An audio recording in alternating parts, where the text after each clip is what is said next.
नमस्कार दोस्तों, आप सभी का फिर से स्वागत है the scientific Hindu YouTube channel पर और मैं हूं आपके साथ आपका दोस्त धीरेन्द्र।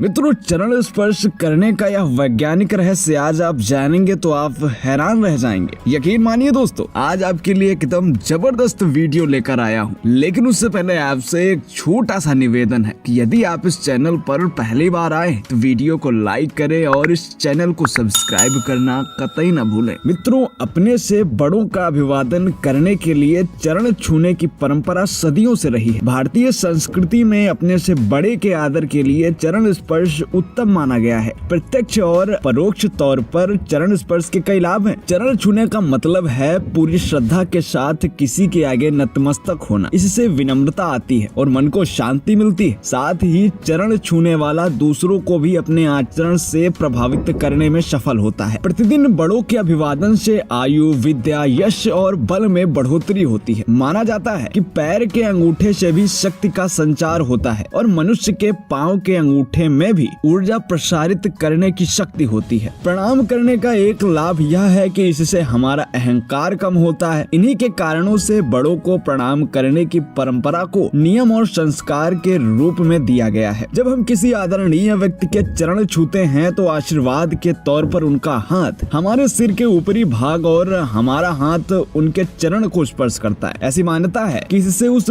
पूजनीय व्यक्ति की पॉजिटिव एनर्जी आशीर्वाद के रूप में हमारे शरीर में प्रवेश करती है। इससे हमारा आध्यात्मिक तथा मानसिक विकास होता है। अब आते हैं इस वीडियो के मेन पॉइंट पर और वह है इसका वैज्ञानिक पक्ष। न्यूटन के नियम के अनुसार विश्व में सभी चीजें गुरुत्वाकर्षण के नियम से बंधी हैं। साथ ही गुरुत्व भार सदैव आकर्षित करने वाले की तरफ जाता है। हमारे शरीर पर भी यही नियम लागू होता है। सिर को उत्तरीय ध्रुव और पैरों को दक्षिणीय ध्रुव माना गया है। इसका मतलब यह हुआ कि गुरुत्व ऊर्जा या चुंबकीय ऊर्जा हमारे उत्तरीय ध्रुव से प्रवेश कर दक्षिणी ध्रुव की ओर प्रवाहित होकर अपना चक्र पूरा करती है। यानी कि हमारे शरीर में सिर से सकारात्मक ऊर्जा प्रवेश कर पैरों की ओर प्रवाहित होती है। यानी कि पैरों की ओर ऊर्जा का केंद्र बन जाता है। पैरों से हाथों द्वारा इस ऊर्जा के ग्रहण करने को ही हम चरण स्पर्श कहते हैं। मानव शरीर पंच तत्वों से निर्मित है। यह बात आप सभी जानते हैं, जो सजातीय तत्वों को अपने ओर आकर्षित करता रहता है। मित्रों, आपको बता दें कि प्रत्येक जीवधारी में एक ही समय में 3 वैज्ञानिक सिद्धांत एक साथ ही कार्य करते हैं। पहला चुंबकीय शक्ति, दूसरा तात्विक गुण और तीसरा विद्युतीय ऊर्जा। हम अक्सर चिंतन मनन करें तो पाते हैं कि प्रतिदिन हम अनेक लोगों से मिलते हैं। उनमें से कुछ को हम याद नहीं रखते और कुछ के साथ हमारा मित्रता का भाव प्रकट हो जाता है और उनसे ये लगाव, मित्रता या खिंचाव उस व्यक्ति विशेष में समाहित चुंबकीय गुण के कारण होता है, जो सजातीय गुण वाले व्यक्ति को अपनी ओर आकर्षित करता है। आपके शरीर की ऊर्जा चरण स्पर्श करने वाले व्यक्ति में पहुंचती है। मित्रों, पैर छूना या प्रणाम करना केवल एक परंपरा या बंधन नहीं है, यह एक विज्ञान है जो हमारे शारीरिक, मानसिक और वैचारिक विकास से जुड़ा है। पैर छूने से केवल बड़ों का आशीर्वाद ही नहीं मिलता, बल्कि अनजाने में कई बातें हमारे अंदर उतर ही जाती हैं। पैर छूने का सबसे बड़ा फायदा शारीरिक कसरत होती है। 3 तरह से पैर छुए जाते हैं मित्रों। पहले झुककर पैर छूना, दूसरा घुटने के बल बैठकर तथा तीसरा साष्टांग प्रणाम। मित्रों, झुककर पैर छूने से कमर और रीढ़ की हड्डी को आराम मिलता है। दूसरी विधि में हमारे सारे जोड़ों को मोड़ा जाता है, जिससे उनमें होने वाली स्ट्रेस से राहत मिलती है। तीसरी विधि से सारे जोड़ थोड़ी देर के लिए तन जाते हैं, जिससे स्ट्रेस दूर होता है। इसके अलावा झुकने से सिर में रक्त प्रवाह बढ़ता है, जो स्वास्थ्य और आंखों के लिए लाभप्रद होता है। प्रणाम करने का तीसरा सबसे बड़ा फायदा यह है कि इससे हमारा अहंकार कम होता है। किसी के पैर छूना यानी उसके प्रति समर्पण भाव जगाना। जब मन में समर्पण का भाव आता है तो अहंकार स्वतः ही गायब हो जाता है। इसलिए बड़ों को प्रणाम करने की परंपरा को हिंदू सनातन धर्म में नियम और संस्कार का रूप दे दिया गया। तो दोस्तों, आज हमने आपको बताई ये सारी ज्ञानवर्धक बातें और इसके वैज्ञानिक पक्ष भी। वीडियो जरा भी पसंद आया हो तो लाइक वाला बटन दबाने में हिचकिचाहट कतई मत कीजिएगा। मिलते हैं आपसे अगले वीडियो में, तब तक के लिए जय हिंद, जय भारत, वंदे मातरम।